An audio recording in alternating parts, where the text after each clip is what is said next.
I never imagined that my life's work, shaped in humble villages and distant missions, would one day cross paths with the highest seat of the Catholic Church. I've always served quietly, away from headlines and fanfare, simply trying to live the gospel in the daily struggles of ordinary people.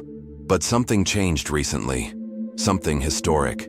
I was called into a private meeting by Pope Leo XIV, just days after his election as the first American pontiff in history. That encounter, that conversation behind closed doors, marked a turning point not only for me, but for what I believe is the future of the global church. In this testimony, I will share what led to that moment, what it revealed, and why it may define a new path forward for our faith, not just in policy or power, but in purpose. This is my account, not as a cardinal or as a theologian, but as a servant, a witness to something quietly revolutionary. When I first heard the white smoke had risen and a new pope had been chosen, I was walking through a quiet corridor, far from the Vatican. There was no fanfare where I stood, only the buzz of mobile phones and a few whispered prayers. The name that followed, Leo XIV, was unfamiliar to many at first, but I recognized it. Robert Francis Prevost, a man I had worked with from afar, whose commitment to listening and discernment had left a quiet yet undeniable mark on the church. I remembered thinking, perhaps something different is beginning. That thought stayed with me. It lingered as the hours passed and the news cycles spun, but nothing could have prepared me for the moment when I was summoned to a private audience.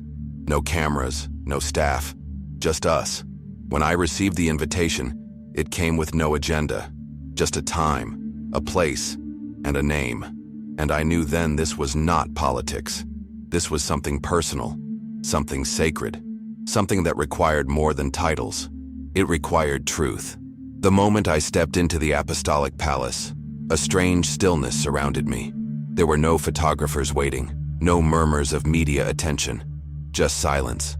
Heavy, dignified, reverent silence.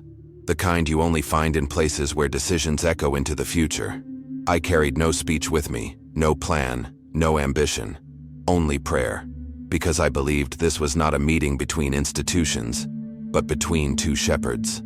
And when I saw him, Pope Leo, seated alone with eyes that held both history and humility, I understood something immediately. He had not called me to be informed, he had called me to be heard. That distinction changes everything. Many assume that such meetings are about power, strategy, influence. But what unfolded in that room was different. It was about alignment, alignment of purpose, alignment of spirit. A conversation that might have seemed brief to outsiders, but felt like it stretched through time. He began not with formalities, but with a question. Where do we go from here? 7 words, but in them, 1,000 implications. I didn't respond immediately. I paused, not out of hesitation but out of respect, because when someone asks a question like that, not as a pope but as a man, you answer not with facts, but with heart. I shared with him what I've seen in the field, the weariness of priests, the pain of the poor, the hope in unexpected places. I told him about the laughter of children in refugee camps, the silent tears of mothers at border checkpoints, the way young Catholics crave a church that listens more than it lectures. He nodded, but not in agreement, in recognition, as if he had seen it too. That was when I understood this meeting wasn't about a role, it was about a reckoning, a decision point for the church itself. Will we continue as we always have, or will we walk toward something bolder, something truer? He asked me what I feared most, not as a cardinal, but as a disciple. I told him I feared that we had grown too comfortable with decline, that we had mistaken silence for safety, that we were so afraid of breaking tradition, we forgot why tradition existed in the first place, to carry love forward. His eyes didn't flinch. He just listened, truly listened. And that, I believe, is the most radical thing a leader can do today. Not declare, not dominate, but listen. It creates space, space for truth, space for grace, space for growth. In that sacred exchange, I began to feel something shift, not in him, but in me.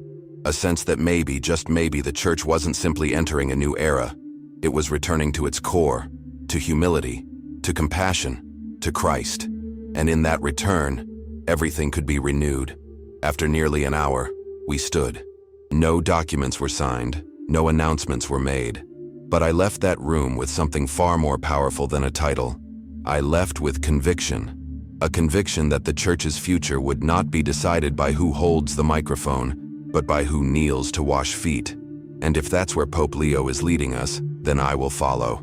Not because of loyalty to a man, but because of fidelity to a mission. A mission we both seem to share, to make the church a place not of control, but of communion. And that mission begins not with decisions from above, but with testimonies from within. Testimonies like this one. I invite you to walk this journey with me, to feel it, to question it, to become a part of it. Because if the church is to be reborn, it won't happen from pronouncements. It will happen through presence, and presence begins here. I often think back to my early days in Manila, walking those chaotic streets, hearing the bells ring out over crowded markets, feeling the pulse of a people longing for mercy. That was where my formation began, not in books or classrooms, but in the embrace of real humanity. My father was a fisherman. My mother taught me prayer by candlelight. We didn't speak of Vatican councils or canon law. We spoke of kindness, of God's nearness in suffering, of laughter after loss. That simplicity shaped my understanding of the church. It's why I never sought power. I sought proximity to people, to their needs, to their faith. And I carry that proximity with me even now, because power without presence is hollow, but presence, even without power, is holy.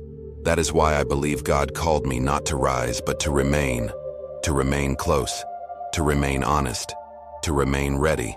But readiness doesn't mean waiting. It means preparing. And in this moment of transition, I feel called not just to serve, but to help shape. Not with commands, but with questions. Not with certainty, but with courage. The courage to ask, what kind of church do we want to become? Do we want to lead from marble or from mud? From cathedrals or from kitchens? From doctrine or from discipleship? I don't believe those are either-or questions.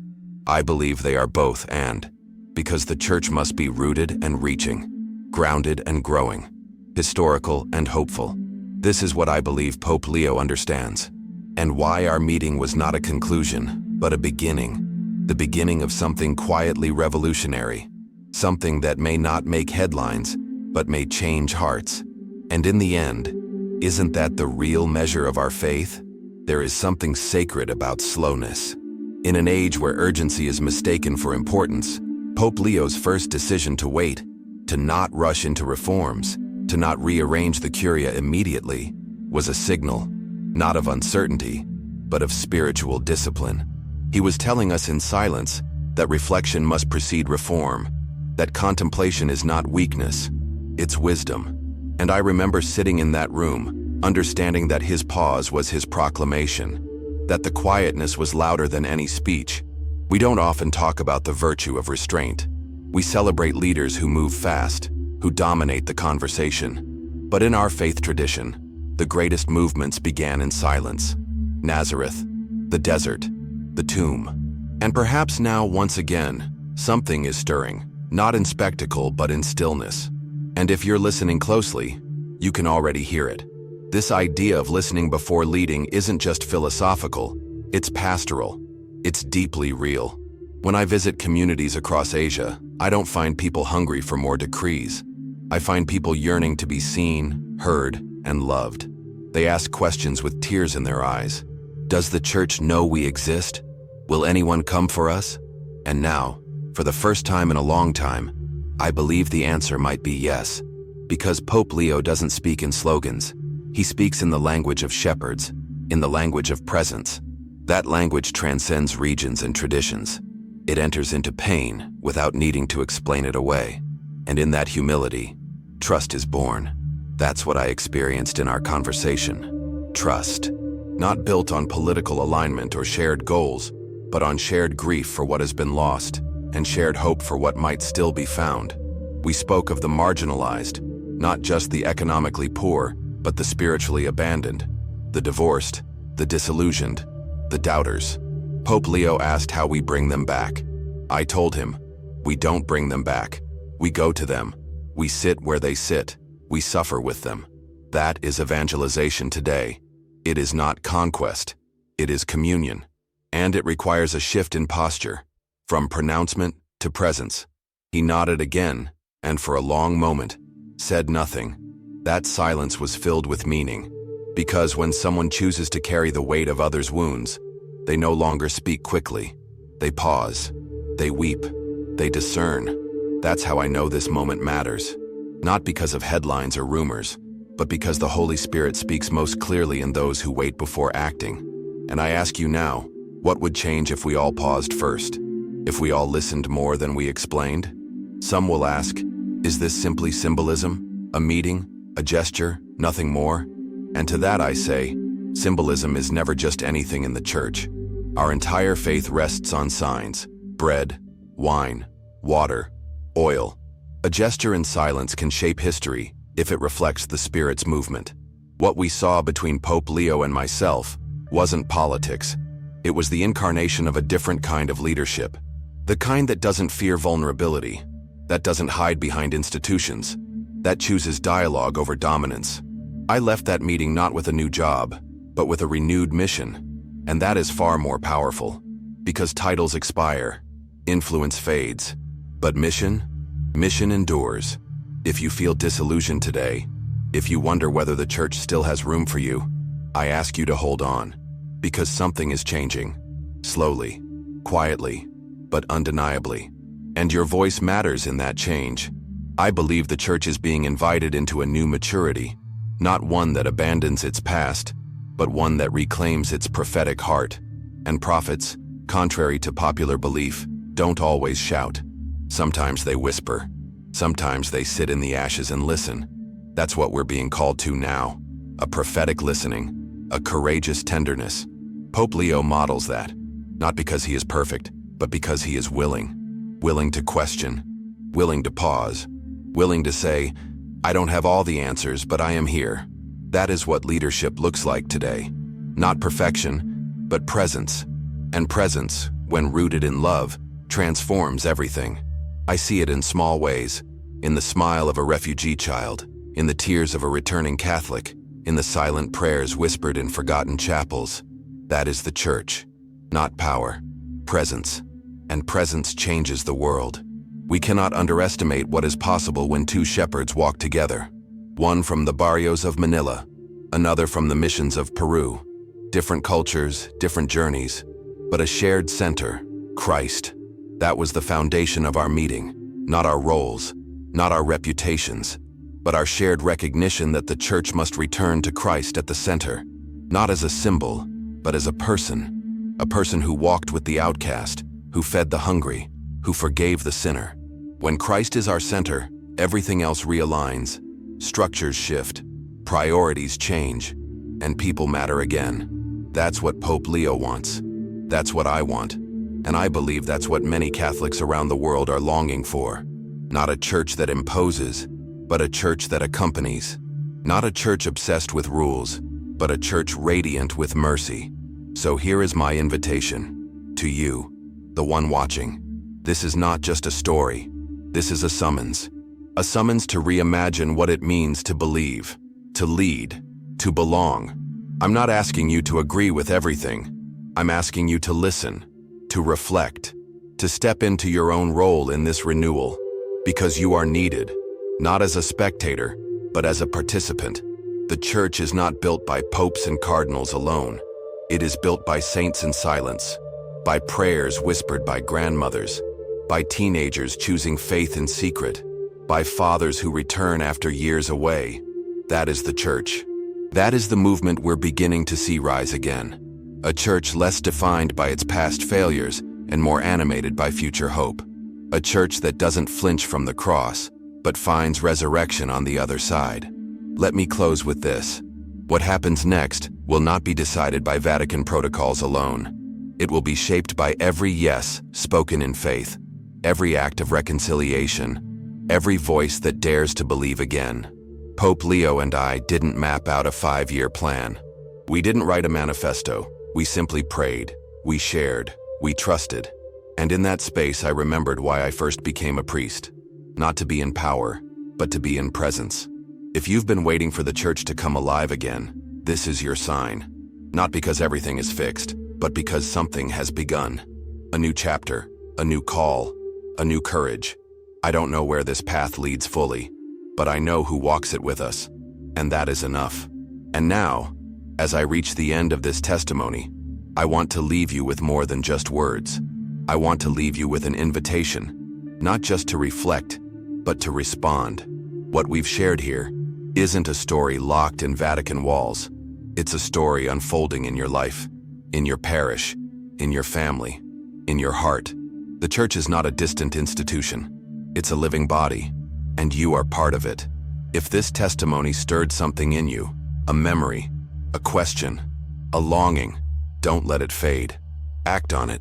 Pray, share, speak, and most of all, follow Jesus. Not out of obligation, but out of love.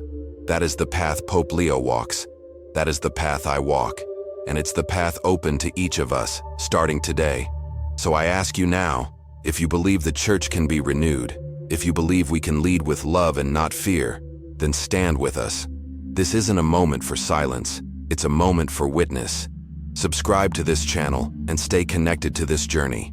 Not because I need followers, but because Jesus is still calling disciples, and your voice matters. Your presence matters. Don't wait for the church to change. Be the change. Let your life be a light. Let your faith become action. Because the church isn't just waiting on popes and cardinals. It's waiting on you, on your courage, on your yes. So take this moment and make it more than inspiration. Make it transformation. And if you've been away, if you've doubted, drifted, or felt forgotten, know this: there is still a place for you here. The church is not complete without you. Your story, your wounds, your gifts, they belong. Don't let past disappointment rob you of present hope. The very reason I sat with Pope Leo was because we both believe the future of the church rests in people like you. People who care, people who carry burdens, people who are brave enough to return. So if you felt alone, you're not. If you felt unworthy, you're not. And if you felt like it's too late, it isn't. Come back. Come home. Let's walk together. And as we move forward, I ask one final thing. Share this message with your family, with your friends, with anyone who has wondered if the church still has something real to offer. Let them see that the heart of Christ still beats through his people, that healing is still possible, that change is already happening, not perfectly, not instantly, but faithfully. So don't keep this to yourself. Be part of the ripple. Be part of the renewal. Be part of the witness. Because this movement needs more than words. It needs lives that speak louder than sermons. If you haven't already, subscribe to this channel and follow the journey. Not just to watch, but to walk with us. Join the community. Support the mission. And above all, follow Jesus. Let him lead you. Let him heal you. Let him show you what it means to truly live. Because this isn't about a single meeting or a single pope. It's about a single Savior. And he is still calling his people to rise, to return, and to rejoice. Answer that call. Today. Right now. Thank you for listening. Thank you for opening your heart. I don't take your time or trust for granted. It is a gift, and I carry it with reverence. My hope is that this testimony sparked something eternal in you. Not because I said it, but because God is doing something new in you. Stay close to that. Let it grow, nourish it, and know that wherever you are, whatever you face, you are not alone. We are the church. Together. I look forward to walking more of this road with you. Stay connected, stay faithful, and never stop seeking the one who never stops seeking you. Until we meet again, go in peace, walk in truth, and live in love. We'll see each other soon.